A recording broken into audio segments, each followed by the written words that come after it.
우리 이 땅의 지구상에서 일어나는 강력한 열대성 저기압을 부르는 세계 각 지역의 이름이 있습니다. 열대성 저기압이 뭐예요, 목사님? 북태평양 남서해상에서 발생하는 것을 태풍이라고 부릅니다. 태풍을 열대성 저기압이라고 불러요. 1년에 약 한 30여 개가 이 북태평양 남서해상에서 적도 부근에서 발생하고, 또 북대서양 카리브해 멕시코만, 그리고 동부 태평양에서 발생하는 것을 허리케인이라고 부르면서 1년에 약 23개가 발생한다고 해요. 또 인도양과 호주 부근 남태평양 해역에서 발생하는 것을 사이클론이라고 부르는데 1년에 약 27개가 발생했다 소멸되고요.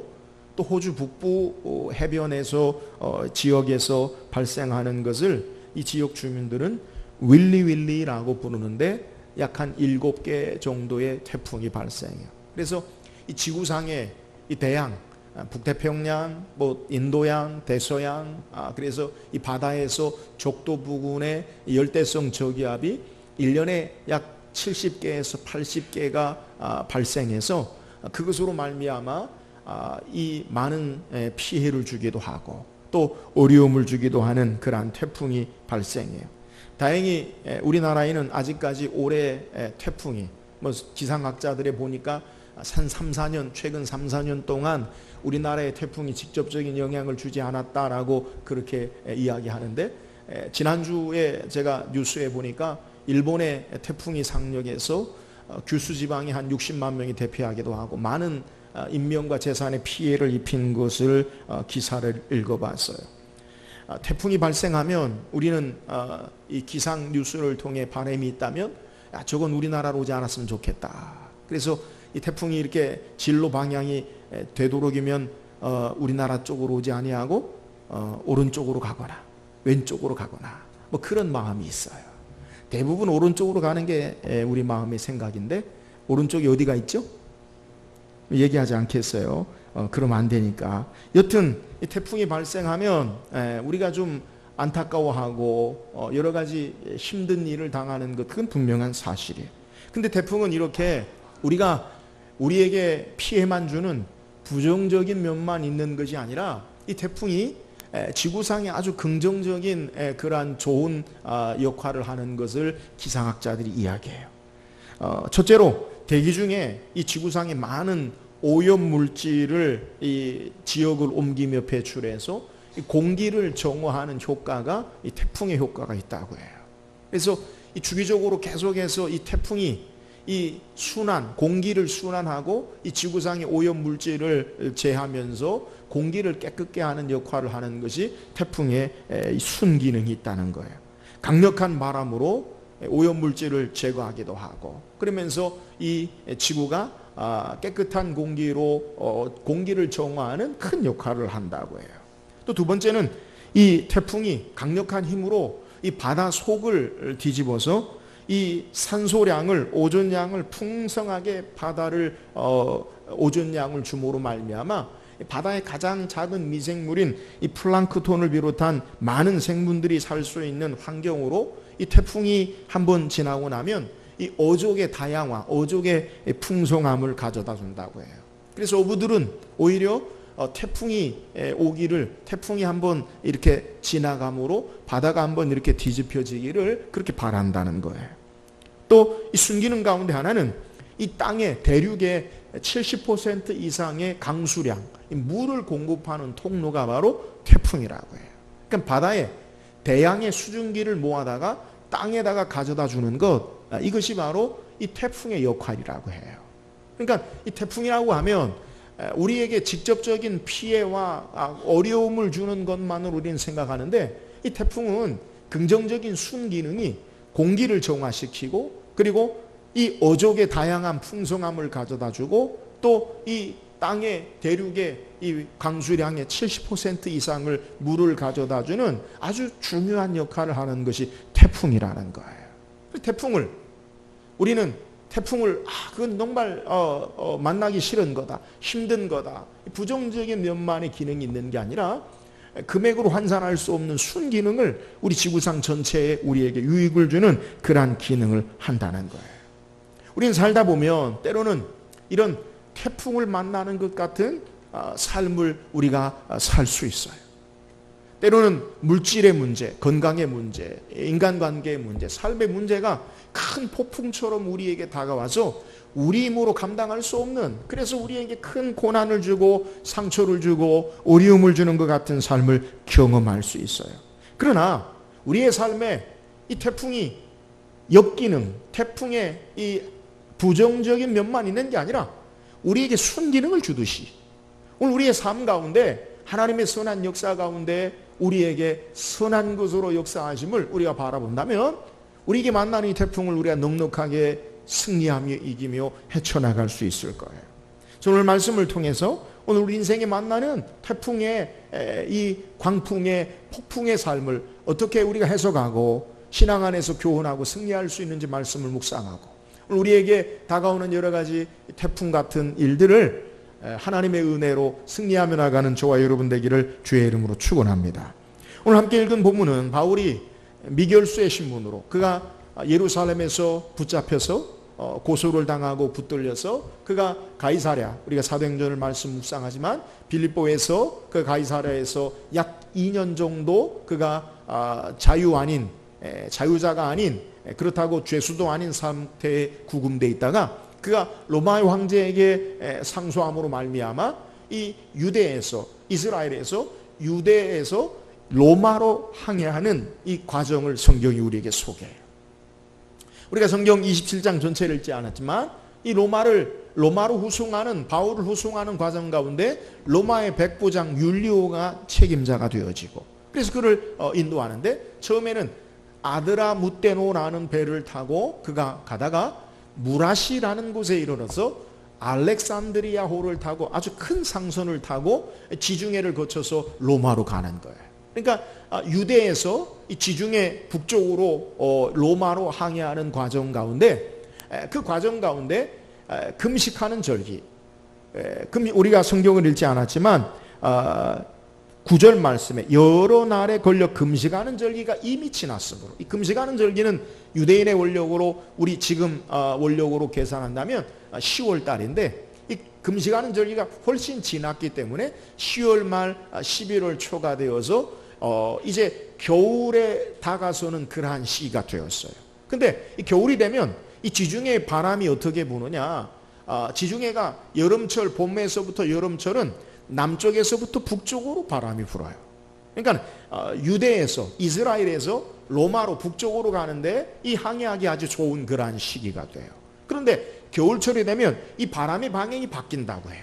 그래서 이 북쪽에서 남쪽으로 바람이 불기 때문에 항해하기도 불편하고 또 여러 태풍이 일어나는 그러한 것이 지중해의 일기라고 해요. 그런 가운데 이 바울을 태운 이 알렉산드리아호가 미항, 아름다운 항구라는 곳에 도착을 했을 때에 이러한 시기, 이러한 절기 때문에 바울이 이야기하기를 우리가 여기서 겨울을 머무는 것이 좋겠습니다.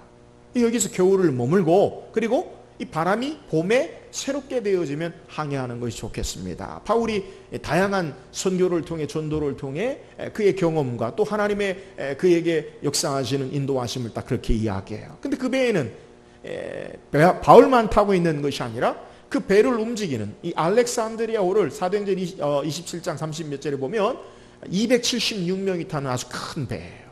근데 그 배는 어떤 배냐? 곡물 수송선으로 이집트나 이 남쪽 남아프리카나 이 아시아, 중앙아시아, 이 아시아에서 옥수수를 로마로 수송하는 중요한 역할을 하는데 그 배에는 이 배의 선주가 타고 있었어요. 선주가 누구예요? 배의 주인이죠. 그리고 그 배를 움직이는 고용한 선장도 있고요. 근데 선장과 선주는 말하기를 바울의 말처럼 배가 여기 겨울을 머무는 것보다 여기는 아주 좁은 항구고 우리가 머물기 불편하니까 어디로 오느냐? 베닉스로 옮겨서 그래서 겨울을 나는 게 좋겠다. 백부장 율리오가 권력을 가지고 있죠. 행정력을 가지고 있는 힘이 있는 백부장 율리오가 선택을 하는데 성경에 보면 바울의 말보다 선장과 선주의 말을 듣고 항해를 결정을 해요. 처음에 항해가 시작됩니다. 오늘 성경에 우리가 읽은 내용이 바로 그건데, 남풍이 순하게 불매. 남쪽에서 바람이 순하게 쫙 불어주니까 북쪽으로 이렇게 딱 올라가다가 어떤 일이 발생하느냐? 유라굴로라는 폭풍, 태풍이죠. 태풍을 만나게 돼요. 그래서 이 태풍 가운데 모든 선원들이 힘을 합해서 이 배를 지키려고 하지만 아무것도 할 수 없어요. 그래서 모든 것을 다 버려두고 여러 날 동안 해도 달도 보이지 아니하는 구원의 소망이 없는 절망적인 상황. 그러니까 이제는 어떻게 힘으로 할 수 없는 그러한 상황 가운데서 모두가 다 절망 가운데 있을 때 바울이 그들을 향해 말하기를, 여러분이요 어젯밤에 하나님의 사자가 내게 나타나 말씀하시기를, 사람에게, 이 배에 사람에게는 피해가 없을 거다. 안심하라. 나에게 말씀하신 하나님, 나에게 예루살렘에서 복음을 전한 것 같이 로마에서도 복음을 전하리라고 말씀하신 그 하나님이 여러분의 생명을, 여러분을 안전하게 지킬 거다. 그러므로 안심하라. 나는 내게 말씀하신 그대로 하나님을 내가 믿노라.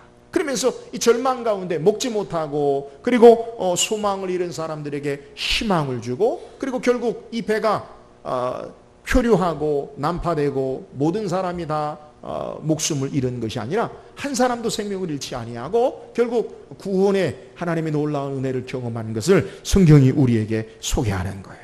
자, 오늘 말씀을 통해서 오늘 우리에게 때로는 앞에 소개한 대로 우리에게 인생의 삶의 태풍이나 폭풍 같은 일들이 우리에게 찾아올 수 있어요. 근데 그것을 우리가 상처로 절망으로 끝나지 아니하고 어떻게 소망의 하나님의 은혜의 역사를 경험한 도구가 되는가. 오늘 인생의 태풍, 인생의 유라굴로, 폭풍을 통해서 우리에게 주신 은혜가 무엇인지 우리가 말씀을 묵상하고 삶의 지혜를 통해, 말씀의 은혜를 통해 우리도 우리에게 다가오는 여러 가지 폭풍 같은, 태풍 같은 일들을 잘 헤쳐나가고 승리하는 저와 여러분 되기를 주의 이름으로 축원합니다.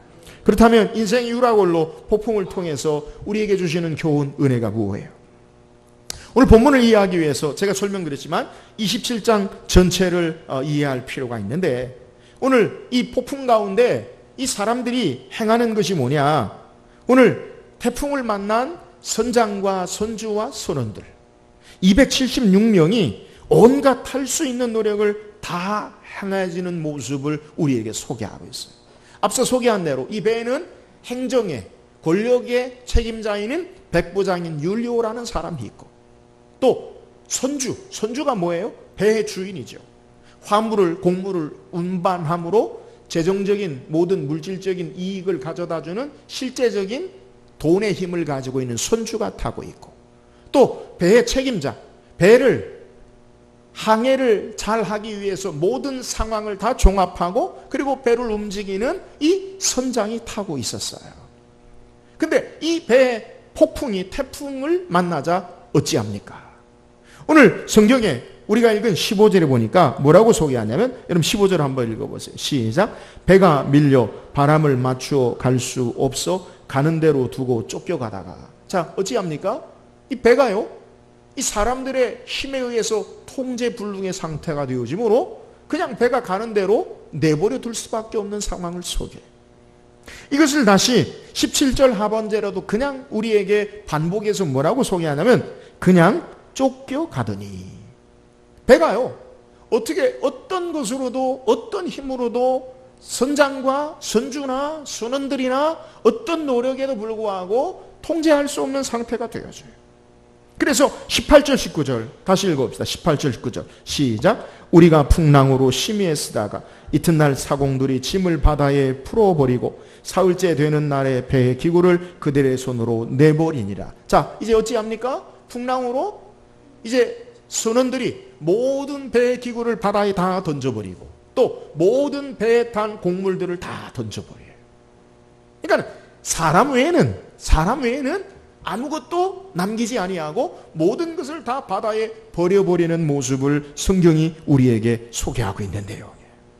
자, 앞서 소개한 대로 배에는 율리오라는 이 로마의 백부장, 이 배의 실제적인 행정 권력을 가지고 있는 책임자가 있었고, 선주, 배의 실제적인 주인, 그는 곡물을 운반해서 경제적인 이익을 갖는 실제적인 부자, 돈의 힘을 가지고 있는 사람이 있었고, 선장, 배의 모든 항해의 경험과 기술을 가지고 여러 상황을 대처할 수 있는 선장이 있었고, 많은 선원들이 있었지만 그들이 할 수 있는 모든 노력을 다 해봐도 이 태풍 앞에서 그들이 할 수 있는 것이 아무것도 없어지고, 모든 것을 다 희생하고 모든 노력을 다 기울여도 아무것도 할 수 없고, 이제는 그들이 배가 바람에 움직이는 대로, 태풍에 쓸려가는 대로 내버려 두는 모습을 성경이 우리에게 소개하는 거예요.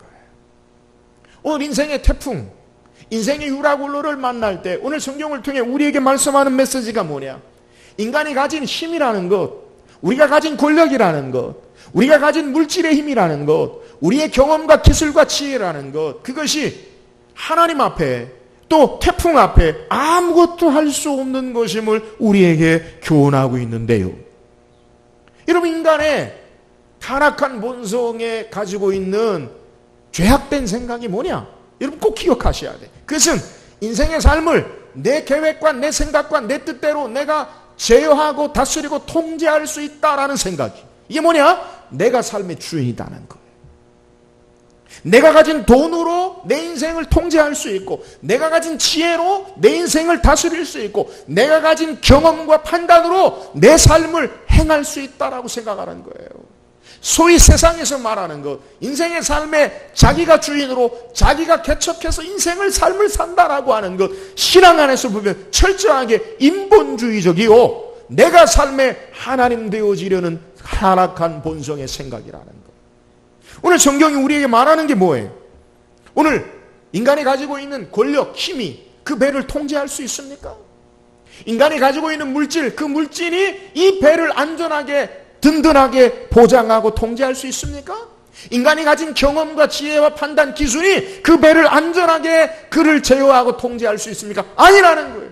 모든 것을 다 내어버리고 결국 인생은 바람에 밀려가는 대로, 폭풍에 밀려가는 대로 아무것도 할 수 없는 인생의 모습, 이것이 우리의 실존임을 성경을 통해 우리에게 소개하는 거예요. 사랑하는 여러분, 오늘 우리를 안전하게 우리의 삶을 지탱해 주는 것, 우리는 돈이 우리를 안전하게 삶을 지탱해 줄 것이다. 우리가 가진 권력이 우리의 삶을 안전하게 지켜줄 것이다. 우리가 가진 경험과 지혜와 기술이 우리의 삶을 지켜줄 것이다 라고 생각하지만, 그것이 우리를 지켜주시는 것이 아니라 여호와 하나님만이 우리의 삶을 다스리고 주인 되시고 통제하시고 지켜주시는 힘을 믿으시기를 주의 이름으로 축원합니다. 우리의 삶에 붙잡고 있는 게 뭐예요? 여러분, 결국 오늘 알렉산드리아호에 타고 있는 모든 사람이 자기들이 가지고 있는 것을 다 내려놔야 돼요. 생명도 자기들의 주장을 따라, 자기들의 생각을 따라, 자기들의 통제할 수 없어요. 오직 하나님만이 우리의 삶을 다스리고 통제하시고, 생명의 주인이신 하나님만이 우리의 삶의 주인 되심을 오늘 성경이 우리에게 소개하고 있는 내용이에요. 사랑하는 여러분, 인간의 가장 큰 죄악의 교만이 뭔지 아세요? 그것은 내가 하나님 되어 사는 거예요. 삶의 주권이 내게 있다라고 생각하는 거예요. 아니에요. 하나님만이 참된 우리의 삶의 주인이시고, 하나님의 주권과 다스림과 통치하심 앞에 인생이 있는 것을 기억하시고, 겸손히 그분 앞에 우리의 삶을 내어드리고, 겸손히 그분의 다스림과 하나님의 주권 가운데 삶이 인도함 받는 저와 여러분 되기를 주의 이름으로 축원합니다. 또한 인생의 폭풍 유라고를 통해 우리에게 주신 은혜가 뭐예요? 오늘 본문 말씀에 21절에 보면 바울이 이러한 어려움과 고난의 아쉬움을 그들에게 소개하는 것을 성경이 증거해요. 21절 한번 읽어볼까요? 21절입니다. 시작. 여러분이요 내 말을 듣고 글에 대해서 떠나지 아니하여 타격과 손상을 면하였더라면 좋을 뻔하였느니라. 자, 바울은 이 폭풍으로, 태풍으로 말미암아 여러 고난과 모든 손해 가운데 뭐라고 그들에게 이야기하면, 여러 사람이 오래 먹지 못하였으며 이제 먹지도 못해요. 먹을 것도 없고 또 먹을 수 있는 환경도 안 돼요. 그때 말하기를, 바울이 서서 가운데 서서 말하되 여러분이요 내 말을 듣고 글에 대해서 떠나지 아니하여 타격과 손상을 면하였더라면 좋을 뻔하였느니라. 여러분 이 태풍을, 인생의 이 태풍을, 폭풍을 만나지 않을 수도 있다는 거예요. 여러분 인생은요 언제든지 선택의 문제, 선택. 내가 무엇을 선택하고 결정하느냐, 그 선택과 결정을 따라 결과가 우리에게 따라와요. 근데 바울이 소개하는 것, 여러분이요 내 말을 들었다면 이런 어려움, 절망의 상황, 모든 것이 손해나는 상황이 없었으면, 그것이 되어지지 않을 뻔했더라면 더 좋았지 않겠는가라고 소개하는 거예요. 여러분 바울이 말한 게 뭐예요? 바울은 주님의 인도하심을 받고 주님과 함께하는 하나님의 사람이, 이 하나님의 사람 바울이 하나님의 인도하심을 받는 바울의 말을 들었더라면 이 모든 어려움을 이길 수 있지 않을까? 만나지 않을 수 있지 않을까라고 그들에게 교훈하는 거예요. 앞에 설명한 대로 사도행전 27장 9절 10절에 보면 여러 날이 금식하는 절기가 이미 지났으므로 항해하기가 위태한지라 바울이 그들을 권하여 말하되 여러분이요 내가 보니 이번 항해가 화물과 배만 아니라 우리 생명에도 타격과 손해를 끼치리라 하되, 바울이 얘기한 게 뭐예요? 항해하지 말아라. 하나님의 인도하심을 받는 바울이 하나님의 역사하심, 인도하심을 따라 그들에게 말하는 거예요. 그러니까 바울이 말하는 것은 그냥 인간적인 말이라기보다 하나님의 인도하심, 하나님의 역사하심을 따라 말하는 거예요. 그런데 이 책임자인 율리오가 어떤 결정을 하느냐, 27장 11절에 보면 백부장이 선장과 선주의 말을 바울의 말보다 더 믿더라. 백부장 율리오가 힘을 가지고 어떤 결정을 하느냐, 바울의 말이 아니라 선장과 선주의 말을 따라서 결정하는 것을 우리에게 소개해요. 자, 유라굴로 태풍을 만난 이유가 뭐예요? 모든 것을 잃어버리고 구원의 소망까지 멀어진 상태가 되어진 이유가 뭐예요? 그것은 그 선택의 결정을 어떻게 했느냐? 그것은 바울의 하나님의 사람의 말, 하나님의 인도하심을 따른 것이 아니라 사람의 경험과 이익과 유익과 지혜를 따라서 결정한 결과임을 우리에게 소개하는 거예요. 오늘 우리 인간의 절망, 우리의 모든 손해, 삶의 손실 어디에서부터 출발하느냐? 하나님을 떠나고 말씀을 떠난 인생으로부터 모든 절망과 손해와 손실과 그리고 삶의 결핍이 찾아와요. 누가복음 15장에 보면 예수님께서 비유로 말씀하시기를, 어떤 부자 아버지에게 두 아들이 있는데 둘째 아들이 아버지에게 이야기하기를 나에게 돌아올 재산 분깃을 내게 주소서. 유산을 달라는 거예요.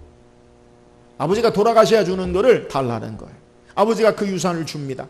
둘째 아들이 어떻게 해요? 멀리 타국에 가서 허랑방탕하여 허비하더니, 소비하더니, 나중에 유대인들이 가장 멸시하는 돼지가 치는 열매, 주염 열매를 먹고자 해도 먹을 수 없게 돼요. 여러분 하나님 떠난 인생의 실존이 뭐예요? 모든 것 다 잃어버리고 결핍 가운데 돼지 우리에 앉아서 돼지가 먹는 것도 먹을 수 없는 그러한 삶 가운데 인생을 후회하는 거예요. 그러니까 돌이켜 회개하죠. 내가 아버지와 하늘과 아버지께 죄를 얻었사오매 이제부터 아버지께로 돌아가리라. 아버지 집에 갔더니 아버지가 그를 발견하고 그의 옷을 벗기고 새 옷을 입히고 손에 가락지를 끼우고 발에 신을 신기우고 살찐 송아지를 잡아 그를 환영하고 풍성한 것으로 세우는 것을 소개해요. 이런 인간이 하나님을 떠날 때 모든 것을 잃어버려요. 주께로 돌아올 때 모든 것이 회복됨을 믿으시기를 주의 이름으로 축원합니다. 오늘 어떻게 인생의 유라굴로라는 광풍과 태풍 가운데 이 알렉산드리아호에 탄 모든 사람들이 고난을 당하느냐? 결국 하나님의 인도하심, 하나님의 사람의 말씀을 떠나고 세상의 것으로 자기들의 보여지는 것으로 환경과 자기들의 삶의 경험을 붙잡을 때에 그들에게 고난과 절망이 옴을 우리에게 소개하는 거예요. 말씀의 자리에 있지 아니하고 말씀을 저버리고 하나님을 떠난 인생에게 삶의 광풍과 태풍으로 모든 것을 잃어버리는 절망의 상태가 돼요. 사랑하는 여러분, 오늘 우리의 삶의 자리에 어디에 있어야 하는가, 무엇을 선택하는가 매우 중요해요. 오늘 바울처럼 하나님의 인도하심을 받는 하나님의 사람의 말을 듣고 하나님의 말씀 앞에 우리의 삶의 선택의 자리가 있기를 주의 이름으로 축원합니다. 하나님과 함께하는 삶, 여기에 참된 부유함과 풍성함이 있습니다. 하나님을 떠난 인생 아무리 좋아 보여도 그것은 모든 것을 절망 가운데 빠뜨리는 삶의 모습임을 우리에게 소개하는 거예요. 주의 말씀 따라 소원의 항구로 우리를 인도하시는 하나님의 선하신 인도하심을 따라 사는 저와 여러분 되기를 주의 이름으로 축원합니다. 또한 인생 유라굴로를 통해 우리에게 주시는 은혜가 뭐예요? 오늘 모두가 절망 가운데 있을 때 바울은 참된 소망을 그들에게 전하는 것을 성경이 소개해요. 오늘 본 말씀 22절에서부터 25절까지 우리 한번 읽어봅시다. 22절에서부터 25절입니다. 시작. 내가 너희를 권하노니 이제는 안심하라. 너희 중 아무도 생명에는 아무런 손상이 없겠고 오직 배뿐이리라. 내가 속한 바고 내가 숨기는 하나님의 사자가 어젯밤에 내 곁에 서서 말하되 바울아 두려워하지 말라. 내가 가이사 앞에 서야 하겠고 또 하나님께서 너와 함께 항해하는 자를 다 내게 주셨다 하였으니 그러므로 여러분이여 안심하라. 나는 내게 말씀하신 그대로 되리라고 하나님을 믿노라. 자, 모두가 절망 가운데 있을 때 바울이 그 가운데 서서 담대하게 말하는 게 뭐예요? 어젯밤에 하나님의 사자가 내게 말씀하셨다. 뭘 말씀하셨어요? 하나님 사자가 말씀하신 내용이 뭐예요? 두려워하지 말라. 내가 가이사 앞에 서야 하리니 또 하나님께서 너와 함께한 동행하는 자를 다 내게 주셨다 하였으니. 이 말이 뭐예요? 지금 배는 로마로 항해하는 가운데 하나님께서 하나님의 사자를 통해 바울에게 너가 로마 황제 가이사 앞에 서겠다. 그러면 배가 난파되고 끝장나가다 죽는다는 거에 산다는 거예요. 산다는 거. 그러면서 모든 사람 생명을 내게 붙이셨다. 나와 바울과 함께 그 배에 탄 모든 사람의 운명 공동체가 되어지고, 그러므로 바울이 말하기를 안심하라. 여전히 폭풍 가운데 있어요. 오늘 우리가 읽은 20절 말씀에 여러 날 동안 해도 별도 보이지 아니하고 큰 풍랑이 그대로 있음에 구원의 요망마저 없었더라. 계속해서 폭풍 가운데 구원의 소망을 잃어버린 절망 가운데 있음에도 불구하고 바울이 말하는 게 뭐예요? 여러분이 안심하라. 나는 내게 말씀하신 그대로 되리라고 하나님을 믿노라. 여전히 태풍 가운데 있어요. 구원의 소망이 없어요. 모든 것을 포기했어요. 그 상황 가운데 바울은 여러분 안심하라. 나는 내게 말씀하신 그대로 되리라고 하나님을 믿노라. 모두는 태풍 가운데 그의 삶의 환경과 조건을 바라보지만 바울은 태풍의 환경과 조건, 여전히 풍랑이는 바다, 여전히 몰아치는 폭풍, 그걸 보는 게 아니라 내게 말씀하신 하나님을 나는 믿노라라고 그들에게 소망으로 위로하고 소망으로 구원의 역사를 전하는 것을 오늘 우리에게 증거하고 있는 내용이에요. 유라굴로라는 태풍 가운데 하나님의 말씀을 믿음으로 소망 가운데 구원을 전하는 것, 이것을 주목해야 돼요. 여러분, 오늘 성경을 통해 참된 믿음의 모습, 우리 인생의 폭풍이나 태풍을 만날 때 우리가 어떤 신앙의 자세가 되어야 하는가라는 것을 우리에게 교훈하는 거예요. 그것은 절망 가운데 우리가 어떻게 일어설 수 있는가, 환경과 조건과 여전히 태풍을 바라보는 것이 아니라 하나님 바라보고 하나님 말씀을 보여잡고 믿음으로 승리하며 나아가야 될 줄 믿으시기를 주의 이름으로 축원합니다. 여전히 폭풍은 있어요. 여전히 태풍이 휘몰아쳐요. 그러나 바울이 바라는 것은 내게 하나님의 사자가 말씀하신 그대로 되리라고 나는 그 하나님을 믿노라. 여러분, 폭풍보다, 삶에 보여지는 환경보다, 조건보다 하나님을 더 신뢰하는 저와 여러분 되기를 주의 이름으로 축원합니다. 여기에 인생의 폭풍을 승리하며 헤쳐나가는 비결이 있음을 우리에게 소개하는 거예요. 말씀 따라 하나님께서 역사하심을 믿음으로 소망하는 거예요. 폭풍이 몰아치고 태풍 가운데 있다 할지라도 그 태풍이 우리의 인생을 결정하는 게 아니라 내게 말씀하신 하나님, 나는 그 하나님을 신뢰함으로 이 폭풍을 이기고 여러분 안심하라라고 위로와 소망을 전하는 것을 우리에게 소개하는 거예요. 사랑하는 여러분, 우리에게 원치 않는 인생의 폭풍, 이 유라굴로라는 태풍을 만날 때 우리의 삶의 태풍만 보지 말고 하나님의 약속의 말씀, 하나님의 신실하심을, 하나님을 의지하고 믿음으로 승리하며 나가는 저와 여러분 되기를 주의 이름으로 축원합니다. 구원의 소망이 끊어진 가운데도 하나님은 여전히 일하시고 역사하시고 우리의 삶의 주인 되심을 믿으시기를 주의 이름으로 축원합니다. 그러므로 말씀에 하나님께 소망을 두고 믿음으로 헤쳐나갈 수 있음을 우리에게 소개하는 거예요. 주님을 우리의 환경과 조건보다 더 신뢰하고 말씀을 우리의 삶의 모습보다 더 의지하고 내게 말씀하시란 말씀하신 그대로 되리라고 나는 하나님을 믿노라. 오늘 우리의 삶 가운데 하나님의 말씀, 하나님을 온전히 신뢰함으로 우리의 환경을 넘어서 참된 소망 가운데 인생의 폭풍을 헤치고 승리하는 저와 여러분 되기를 주의 이름으로 축원합니다. 오늘 성경 우리에게 인생의 유라굴로 삶의 태풍 같은 일을 만날 때 우리에게 주신 은혜, 우리가 어떻게 승리하며 나가야 하는지를 우리에게 소개하고 있어요. 오늘 우리에게 주신 은혜가 뭐예요? 오늘 우리 인생의 유라굴로라는 태풍을 만날 때 우리는 우리의 삶에 우리의 가진 것으로 우리가 삶을 통제하는 것이 아니라 오직 전능하신 여호와 하나님만이 삶의 주인 되심을 믿고 겸손히 신앙해야 돼요. 오늘 우리의 삶에 하나님만이 참된 주인 되시고 삶을 다스리고 역사하시는 하나님의 주권을 의지하고 겸손히 하나님 의지하고 신앙하는 저와 여러분 되기를 주의 이름으로 축원합니다.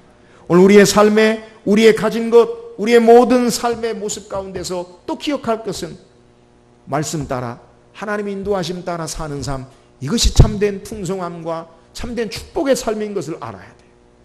우리는 무엇을 선택하고 결정해야 되는데 하나님의 말씀을 따라서 하나님을 따라서 선택함으로 참된 부유함과 풍성함의 축복을 누리며 사는 저와 여러분 되기를 주의 이름으로 축원합니다. 오늘 우리의 삶의 인생의 태풍과 폭풍을 어떻게 헤쳐나가야 합니까? 믿음으로 하나님 신뢰함으로 주의 말씀에 소망을 둠으로 역경을 이기고 승리하며 나가는 우리 모든 성도 되기를 주의 이름으로 축원합니다.